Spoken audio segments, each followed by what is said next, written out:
in South Africa there is such an ill distribution of wealth that any form of political freedom which does not touch on the distribution of, proper distribution of wealth will be meaningless. In the South African context, things have changed on a superficial level, representation in parliament, in school.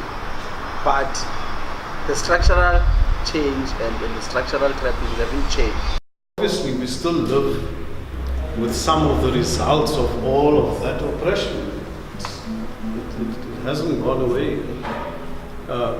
But the fact that we did have 1976 created an opportunity for a new generation to struggle.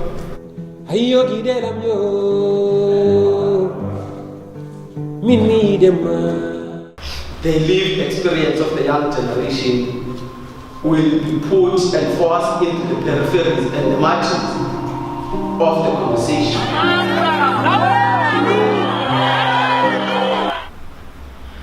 We do feel some resentment, yes, because we feel that today's generation is not doing as much as we did. There's too much material value put on, what is going on. Even though some of us want to learn from the older generation, but it can't be a relationship of generalization and the permanent supervision of our struggles. And I think that's the first point.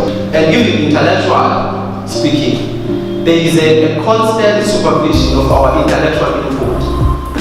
And this is what, as a young generation, we were fighting in academia, where young black female lecturers are recruited in a particular department, but they were going to be an old professor who tells young lecturers what to do, how to do things. And we appreciate those academics. You'll only be part of us if you speak our language. You've got to remember, when we talk about the generation of 76, we're not talking about a group of people who came from the same circumstances, same background. It was very different. Each geographic area had its own experiences, motivated by its own context. I wanted to speak on being a female and being an activist female. We know that we as black young women or black women, we are born with two strikes. A strike of being black and also a strike of being a woman. We are experiencing sexism at the same time we experience racism, and it's affecting us most of the time. Remember, apartheid was not only legislative, right? It was not only physical brutality, it was also psychological. And that's still what we are suffering from. My generation and your generation. We are still suffering from the after effects of inferiority. People were scared, yet people were brave. There was a lot of emotion. People left the country. They are not known, some of them, they sacrificed and left the country with 76.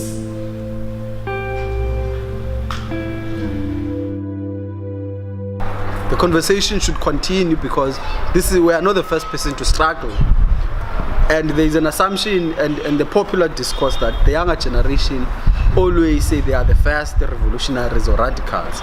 So I think it is important based on organization and then political and ideological level on what was the fallacies and the limitation of both generations so that we have a way forward. Circumstances made me who I am.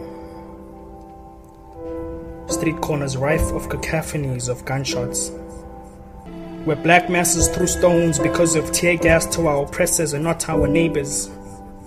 This education system produces statistics instead of nurturing wisdom to this generation of promising children. So much for freedom. This is a mockery to the late great Hector Peterson.